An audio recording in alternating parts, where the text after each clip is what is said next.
Listen, virtual school has been kicking my butt too. I just left my daughter at my mom's actually. It's like you going back to school, basically. You guys ready? Yes, sir. We're officially back at it. Boog Nice coming at you from, I guess, what would be New York Comic Con 2020. This ain't for no scalper.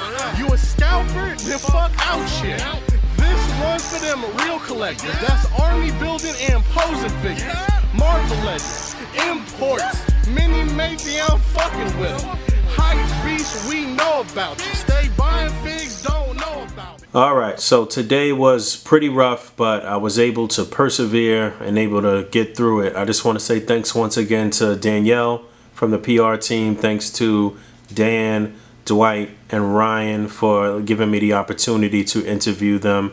This is us just chopping it up before the interview officially started. They was joking on me because I had on my work clothes. Basically, I had to sit outside, right outside of my office to do this near a library to get Wi-Fi, and then my computer died, and then I ended up having to do the interview from my phone. That's why you won't see me anymore after this. And then they sent me over the audio and video afterwards, so I didn't really add in all of the overlays and things that I probably would normally add in. I just edited the video a bit and giving it to you in the raw form here. So hope you guys enjoy. Maybe I'll cut in for a few little tidbits here and there, but probably not. We'll see. Thanks for having me, guys. As always, it's a pleasure to chop it up with you guys. So you guys been firing on all cylinders last year through this year, putting out amazing product, doing really well. I think you guys have been doing well with the Fox stuff or with the movie stuff.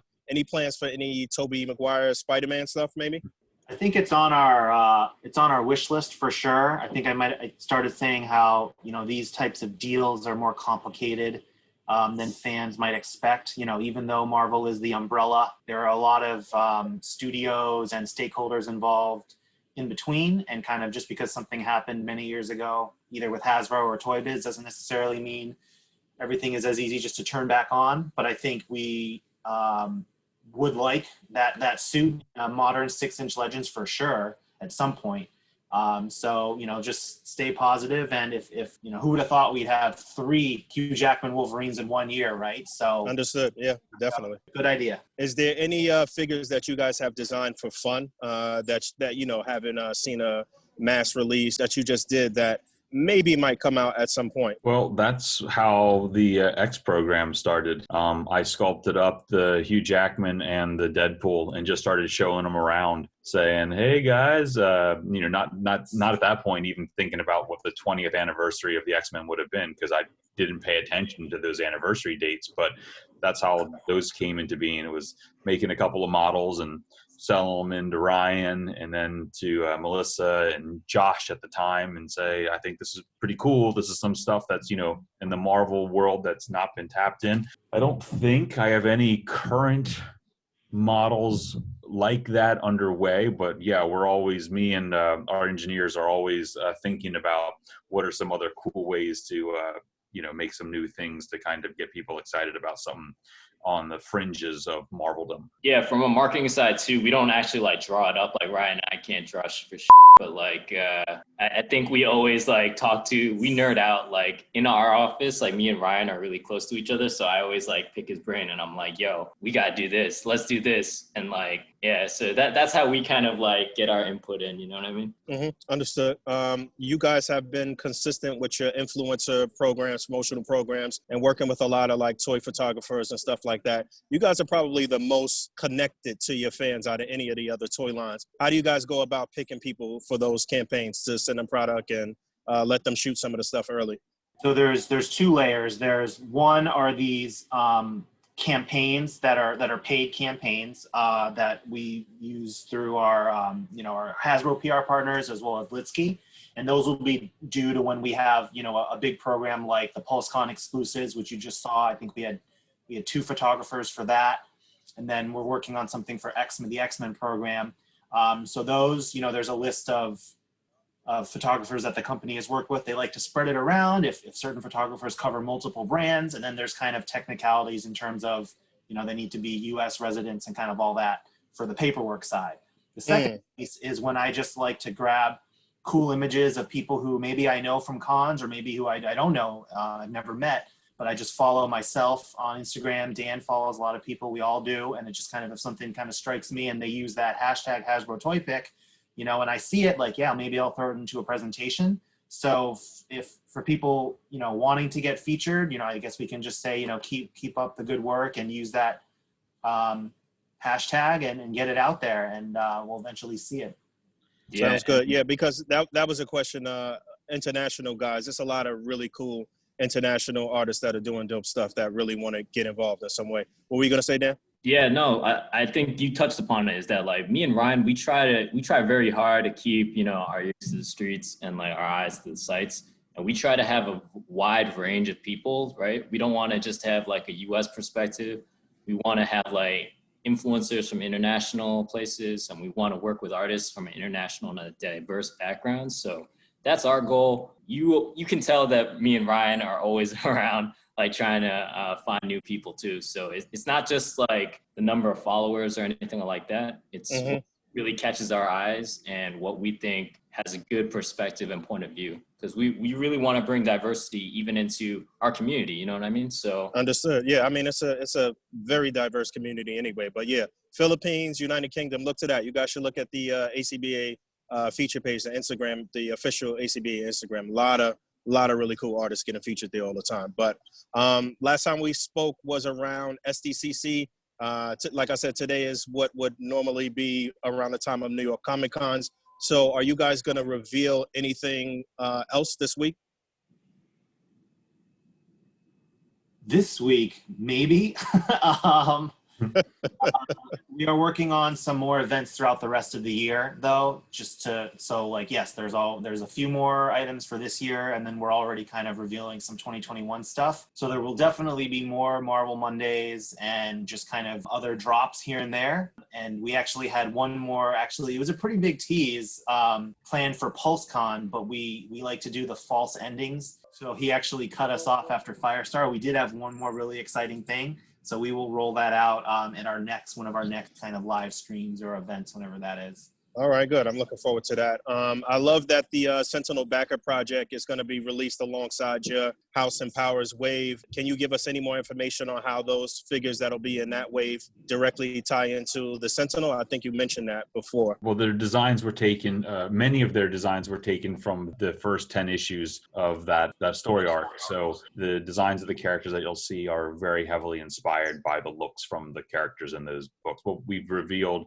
Charlie, right? Magneto, Moira, and that's all I remember. But all three of them are, direct tie-ins from their costumes that you saw in those books. And I think everything else in that wave is also direct tie-ins. I think the whole wave is 100% houses and powers.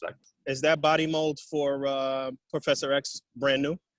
No, Professor is using our slimmer body, our Spider-Man body. Got you. And what about the Cerebro helmet? Is there any plans for any different design for that? I know that he's not out yet, but people are already asking about different designs for the helmets. I don't think we have any new designs out just yet. I know, the helmet that comes with that figure is 100% new based off of the art from the books, but I don't think we have any other new Cerebra helmets in development at this point in time. But that's not to say that we couldn't add them in the future. Okay. Man, we didn't reveal like all the accessories with each character either. So okay. All right. We talked about this, but obviously you guys really all enjoyed the House and Power storyline. Is there any other specific comic lines or comic arcs that you may be looking at to do lines on? Yeah, personally, I think we all have our favorites. Any plans for a second AOA wave? I think we'll have to get back to AOA at some point, because the first wave seems like it was a pretty big hit with the fans, and there's still so many characters left to do. If we don't do another build a wave, I'm sure we would reach out and try to get some more multi-packs or deluxe items for that type of those types of characters, like we did with Apocalypse, to kind of keep seeding those in there. That's an easy one to look at the caliber of characters that are still missing and figure out ways to do more of them. When the Sentinel project launched, I was thinking to myself that California alone could probably fund the project. So California collectors are often complaining about distribution there. Do you guys normally send way more product out west, or how does that work? Are we going to see them getting things in better abundance out that way soon? I don't know that we get involved on that granular a level with like the regional distribution or the geographical distribution within a country. So part of what Dan and I deal with on the global product development side is working with the different countries overall to make sure they are getting their orders in and placing their big bets. But in terms of like how stuff moves around amongst retailers that are nationwide, or you know, like a Walmart that is in Canada and US, that kind of gets a little into the weeds. And there's, you know, allocations and flow teams and regional sales and marketing folks that try to get everything everywhere. It is kind of complicated, you know, when you have, you know, thousands of stores, for instance. So, you know, we can say that these discussions are had, as particularly with some of the pre-order chatter that is legitimate, certainly across brands now. And so the teams are all, you know, very well aware, and we're trying to, with some of the challenges, and we're trying to work together to ultimately deliver a better consumer experience. It's not perfect, but things are improving incrementally at least, and we'll continue to do so. Sounds good. I was really looking forward to Hascon this year and being out there and seeing you guys. Was the Hellfire Club set, that would have been an on-site exclusive that people could have picked up at Hascon, right? Yeah, so Hellfire Club and the Logan and Charles 2-pack were like, quote, San Diego items. Okay. That event got canceled, and then the company decided to, which, you know, we think all went really well. They became online-only exclusives. So I think that kind of that was a little more democratic in terms of how people got it, because then everyone had to get it online. And then we actually opened up a second pre-order for the Hellfire Club, which you might have heard about. So that's why some people who got it like over the weekend, you know, they have a deliver date by March, because we're actually doing another production run on that. We only built a certain amount to physically sell in San Diego, and then a few leftovers online after. But, you know, part of PulseCon and trying to make it, you know, great for everyone was to open that back up. So now hopefully everyone who wanted a Hellfire Club set will get one eventually. Got you. So the people who were able to get it in first before the second pre-order will get it soon, correct? Before 2021, right? I believe the second pre-order of the production run that has yet to happen, those would be delivered in March. So we do that does take a couple of months to ramp back up, but everyone will get it in, you know, less than 6 months, I guess, here. Gotcha. So I think all of the Marvel movies got pushed back to 2021. I just saw some leaked images of like one of the Eternals deluxe figures. What's going to be the plan moving forward, as not to spill some of these things before the movie actually drops, as far as you guys releasing your figures and releasing them on time? Yeah, so we follow the Marvel Studios lead. So for when films get pushed back, our product launch, if it can, will also get pushed back. The one exception was Black Widow, because movie set date was, I believe, in March of this year. So product was already, you know, setting in stores. The movie didn't come out in May, it got pushed back. So that's why Black Widow kind of came out before. But for Eternals, for things like Shang-Chi and beyond, we will align more closely with the theatrical dates. Also Disney Plus too. You know, like, of course we have Disney Plus things coming. There's tons of shows, all the MCU characters kind of coming back at different points. And so we will have product for that when those shows get released, when they do. Okay, I'm looking forward to that. Do you guys have any idea what happened with that, with the Hellfire Guard being released in the UK early? That's because Dan Hu is... Give love to the UK, man, you know? The Dans together made that happen. Got you. Are there plans to round out the Hellfire crew with Harry Leland, Mastermind, maybe in 2021? Dwight, what do you say? We're missing some of the Hellfire Club. I don't know if you knew this. Yeah. Leland would be great. There are a handful of those characters in their ever-changing roster that I think we could dive into from past and present. So yes, I would love to get more of those characters out there. But now we have that real proper body with all of his jackets and stuff. So Leland wouldn't fit on that body, but there are definitely other ones we could put onto that body pretty easily. I love how for the Hellfire Club, we kind of put Emma in that. I feel like and that Emma Frost was the one people have wanted for years. And then all the comments are like, "Where's Leland?" It was just really funny. That's what's great about Legends fans, right? It's always thanks for Emma, by the way, but where's Leland? Yeah. Yeah, I mean that's it's never enough for us for sure. That particular Emma I've been asked about for easily every year for 10 years at Comic-Con. For sure. You guys recently revealed the two more figures from the Stiltman Build-A-Figure wave. The leg extension is going to be packed in with the Hand Ninja, which I think was a genius idea. Really good job there. Any plans for that type of arrangement in another wave, maybe like an all Army Builder wave at some point? And also, was the design for the Hand Ninja based on some specific look from the comic book? The first, an all Build-A-Figure wave might be the most expensive wave in the history of toy. If you guys would support something like that, that'd be a fun one. I would love to see what you guys come up with. Should have. You know what? I said that wrong. Not all Build-A-Figure, but all Army Builders. So the regular figures would be all Army Builders, and then the Build-A-Figure would be an Army Builder as well. So just to clear that up. I think you said it right. I think my brain processed it wrong. Yeah, or my mouth and brain weren't speaking to each other. I would love to hear. I would love to see what you and your minions out there would come up with as far as who your troop builder wave with a troop builder builder would be. You guys should post those suggestions. I would love to see what you guys think of for that.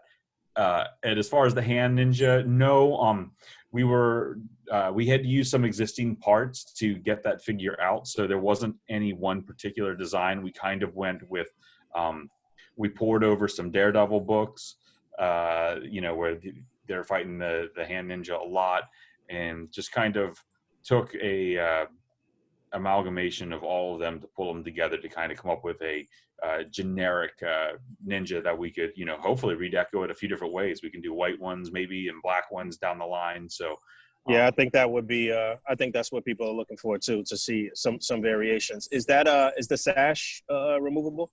The skirt? Well, not the sash, the little belt across the chest. The belt across the chest is removable. Yeah, that holds the scabbard for his ninja sword across his back. Got you. Strong Guy Build-A-Figure. There seem to be some QC issues with how the arms attach to the upper torso. I guess you guys are aware of that. I've seen some people where there was no issue, but more often than not, I saw people with a little gappage there. I just wanted to kind of point that out. Any idea what happened there? No, but anytime those types of things come in, they go to our customer service, and those get forwarded back to the team for us to send over to look into it to see if it's a abnormality where it's just one or two things that are off, or is it a systemic issue with a figure. So those comments do get back to our vendors and our partners in HFE to make sure that as many of them are correct as possible. Okay, we've seen a lot of motorcycles in the riders line. Just letting you know, a lot of people are asking for you guys to upscale some things and do some cars and vans. Punisher van is a huge request. Not really a question there, I guess. I'm just kind of putting it out there to you guys. And a lot of people, again, are still asking about the next HasLab project, Quinjet, Xjet, something like that, something really big as far as vehicles are concerned. The Venom Pool wave, we got the Sony Venom in there, which is a really nice figure, nice size. Is there any plans to do a comic-based Venom on that particular buck? No plans as of yet, but that would be easy to pull off. So we will keep that in mind. And I gotta go back to one comment on there real quick, buddy. I don't know if people really understand the size of an X-Men Blackbird in 6-inch scale. Let's do it. 20 foot. I'm just putting this out there into the the cosmic geekdom of the world. That would be, I think Ryan actually did the measurements, and it would be roughly the length of the USS Flag with wings. So that thing would be. Yeah, we have a lot of divorced collectors after that, for sure. Yeah. Or a lot of X-Men Blackbird coffee tables. Basically, people will be living in their Blackbird at that particular point. So yeah, Xjet maybe in 2050 or something like that, basically. The Gamerverse Joe Fixit Hulk Build-A-Figure Wave is has some early drops. I've seen some reviews from people. I just know you guys are gonna redo that Gamerverse Joe Fixit Hulk and do a comic-based Joe Fixit Hulk, right? Maybe add a jacket, maybe like the old Toy Biz one. I think we need to do the jacket. I think we need to do the long trench coat. I think we need to do the white tuxedo with a patch 2-pack. I think there's a lot of potential for new heads and some different bits and pieces to turn that into other variations of him or other characters on that scale in the future. Yeah, I like that. I like the sound of that for sure. Any plans to reuse the retro Spidey buck for other Spider-Man costumes, maybe Future Foundation Spidey, or just reuse that buck in general for other characters? I've seen people request an updated Daredevil on that buck. You know, a couple of guys that get down and dirty in the streets and are agile. Yeah, I think we could totally do that. It's a little bit bulkier than our first Pizza Spider-Man, so I think it would easily translate into being used for more characters than just Spider-Man. So, yeah, we would definitely like to do that. We were talking earlier. I would like to do that figure with the pinless technology for the arms and legs to get the reds and blues of his arms correct, you know, without having the pins through them. Nice. So, yeah, I would definitely like to do that again. All right, I'm gonna wrap up by just giving you a list of wants, guys. All right, and the pinless tech was actually my next thing, just to ask you guys how you engage in the success of that, and if it was doing well, because a lot of people have been responding well to that. But just quick wants. A lot of people asking for Rogue, which we're gonna get now, but other vintage X-Men characters, Heralds of Galactus, more Deadpool. Just kidding, nobody wants more Deadpool. Somebody commented. Starjammers, Smoking Jacket, Wonder Man, Hall of Armor, Iron Man, more Iron Man based on the 80th anniversary Iron Man. All of the bodiless heads, we need those bodies. Sentry and Hyperion were old running change. Maybe update both characters with one of your newer bucks, and maybe make Hyperion like a Marvel Now Hyperion. Banshee, Dwight, that's on you. You got to go knock that out the park. Mr. Hyde, Build-A-Figure maybe. Classic Baron Zemo, Baron Strucker. Second wave of AOA, I mentioned that. Toad, Avalanche, Blob. We want that original. We want one of the classic Brotherhood teams. Maybe redo the Wrecking Crew. Spider-Man, Bad Guys, retro carded, single carded. Rhino, Lizard. A lot of people didn't get a chance to build those Build-A-Figures. Sandman, regular arms, maybe in a retro carded wave. Classic Beta Ray Bill. Ursa Major Build-A-Figure, which I think would be amazing. A new Blade, suited Moon Knight, Blue Marvel, which was one of my top 10 wants for 2021. We need that Blue Marvel. Comic Falcon, we got that. Marauders, Hellfire Goons, we got that. Nasty Boys, classic Doctor Strange. And I think that's it. Thank you, guys. Appreciate your time. Take it easy, man. Have a good day. All right. Thank you so much, guys. Thanks.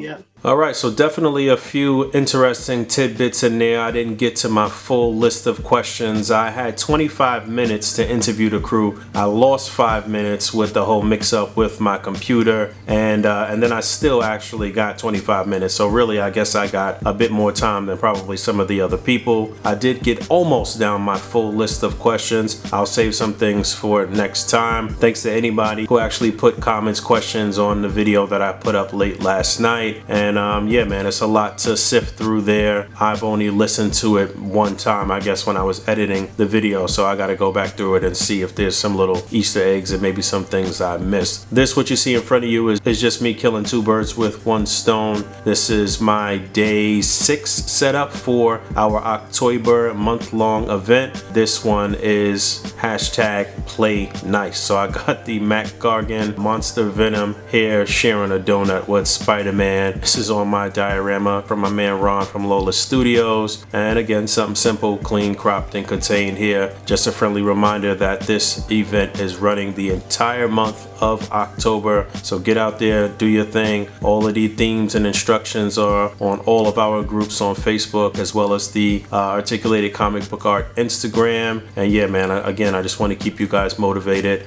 And that's that. Thanks for hanging out. As always, rate, comment, and subscribe. Hit the bell down there. And until next time, peace.